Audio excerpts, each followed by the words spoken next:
Retomamos el tema con el que iniciábamos el noticiario, el estado de guerra pronunciado por el gobierno norcoreano ante Corea del Sur, y hay reacciones en Washington en torno a todo esto. Michelle Arenas, mi compañera en la capital norteamericana, tiene información. Michelle, adelante, buenas noches.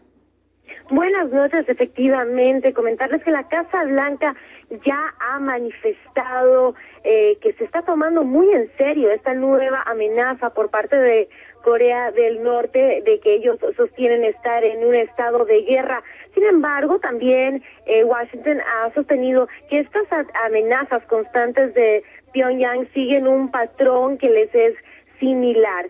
El anuncio vino por parte de Caitlin Hayden, que es portavoz del Consejo Nacional de Seguridad estadounidense, quien dijo, y cito, hemos visto informes sobre un nuevo y negativo comunicado de Corea del Norte, tomamos en serio estas amenazas y estamos en contacto permanente con nuestros aliados de Corea del Sur. También comentarles que el secretario de Defensa estadounidense, Chuck Hagel, él ha manifestado que Corea del Norte está hablando en un tono sumamente beligerante.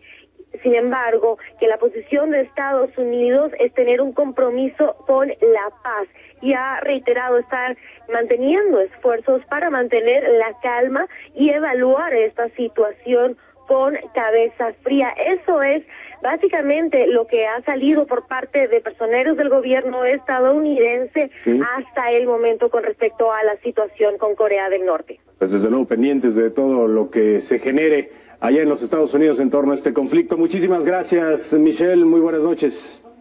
Buenas noches. Si es que toman en serio las amenazas allá en Washington. Una pausa y seguimos. Al regresar, autoridades piden cuidar el agua ante el desabasto por trabajos en el... Por la mañana, Rusia había expresado ya su preocupación por la actividad militar en torno a Norcorea.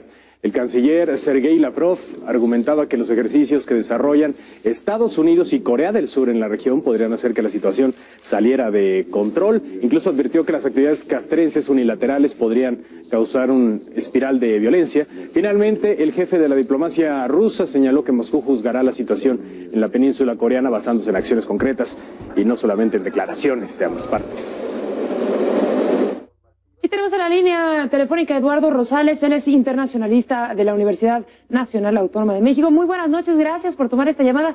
¿Qué significa esta declaratoria de guerra entre Corea del Norte y Corea del Sur? Buenas noches. Buenas noches. Sí, habría que decir que, pues francamente, vientos de guerra soplan en la península coreana.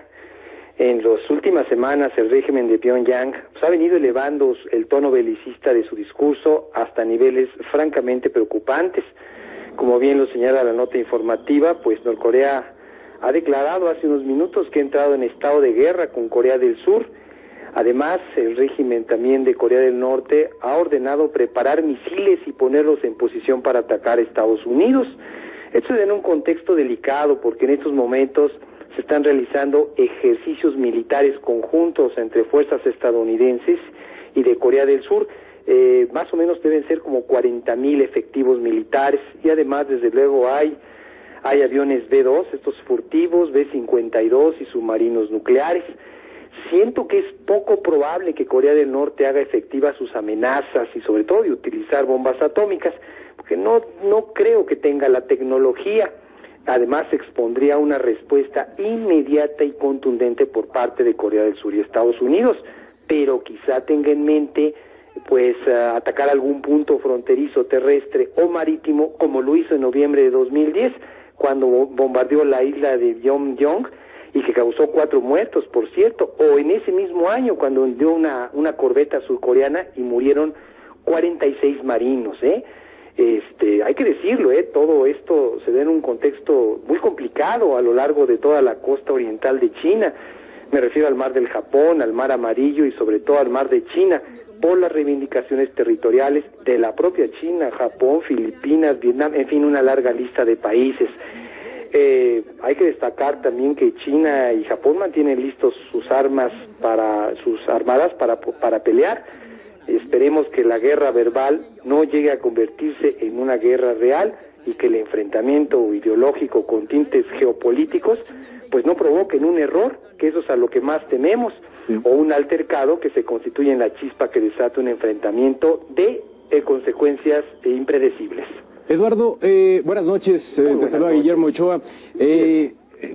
¿Hubo algún detonante para que Corea del Norte emitiera el estado de guerra? Es decir, ¿hubo algún punto, tal vez el envío de barcos y de buques norteamericanos hacia esta zona del mundo? ¿O cuál habría sido el detonante para que se pronunciara de esta forma el gobierno de Pyongyang?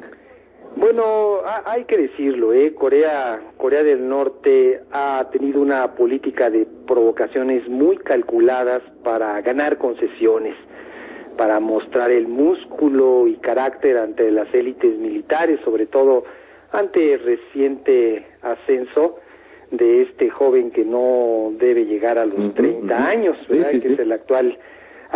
Tendrá 29 años, ¿no? ¿Perdón? Tendrá 29 años, Kim Jong-un. Más o menos 29 años este joven. Y bueno, hay que decirlo, esta ha sido una política que viene después de la Segunda Guerra Mundial, desde aquella guerra de 50-53 del siglo pasado.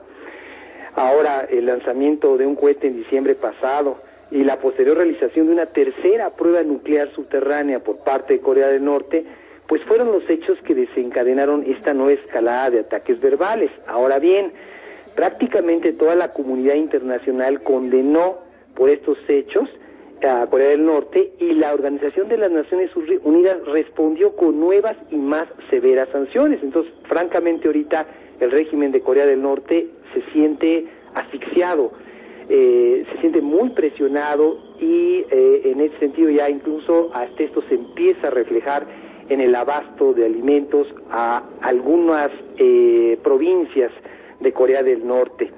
Ahora hay que decirlo también, el tradicional aliado y soporte económico de Corea del Norte, que es China, incluso reprobó tanto el lanzamiento del cohete como la prueba nuclear, Sí. Y además, desoyendo los reclamos de la comunidad internacional, Kim Jong-un, presidente de Norcorea, avivó el tono bélico y aseguró que su ejército se encuentra preparado para una guerra total. Entonces, sí, si bien es cierto, ya estamos acostumbrados de que de tiempo en tiempo se den este tipo de declaraciones, repito, es una política sumamente riesgosa, porque un error, y créame, sí se puede complicar esto, como lo decía hace unos instantes, hasta niveles francamente impredecibles. Eduardo, te agradezco muchísimo que nos hayas tomado la llamada. Sin duda vamos a estar muy al pendientes de lo que suceda al respecto de esta situación. Muy buenas noches, hasta luego. Muy buenas noches, un gusto y un honor estar en este espacio y un saludo a toda la teleaudiencia. Muchísimas gracias, hasta luego. Y la línea telefónica, otra visión, Mauricio Mecholam, analista internacional, colaborador en diferentes espacios de Foro TV. Mauricio, un gusto saludarte como siempre, buenas noches. Hola Memo, ¿cómo estás, Gil? Me da gusto saludarlos y un gusto saludar a la audiencia. ¿Qué factibilidad ves de un conflicto a gran escala como lo ha emitido a través de un comunicado el gobierno de Pyongyang en torno a todo esto? A ver, mira, la lógica en esencia por parte del régimen de Pyongyang para llevar a cabo todas las acciones que lleva a cabo es la autopreservación, es decir, es mantenerse en el poder, sostenerse, y para lograrlo intenta neutralizar todas las amenazas que percibe, ya sea al interior o sea al exterior de Norcorea. Por lo tanto, llevar a cabo una amenaza de gran escala, es decir, una acción bélica de gran escala, supondría que Estados Unidos respondería también masivamente y también a gran escala, lo cual pondría en riesgo al propio régimen de Pyongyang. Seguramente es una acción de tal naturaleza terminaría con el propio régimen.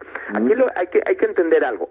Corea del Norte forma parte de la esfera de influencia china. Entonces Estados Unidos no puede simplemente llegar e invadir Corea del Norte siendo esta parte de la esfera de influencia china, ¿no? La única razón por la cual Estados Unidos estaría justificado en sí llevar a cabo una especie de invasión o un ataque masivo a Corea del Norte sería si Corea del Norte lanza una provocación de gran escala, es decir, digamos que efectivamente tuviera una afrenta de carácter nuclear, que por cierto no cuenta cuenta con la tecnología, como lo dijo el maestro Rosales, el doctor Rosales hace unos instantes, todavía, o sea, tienen capacidad de llevar a cabo explosiones nucleares, pero no cuentan todavía con una bomba atómica armada, montable en un misil y enviable, es lo que dicen todos los analistas. Pero vamos a suponer que los analistas se equivocaran y vamos a suponer que efectivamente llevasen a cabo un ataque de gran escala. Entonces la respuesta sería tan masiva, y Estados Unidos ahí sí estaría justificado ante China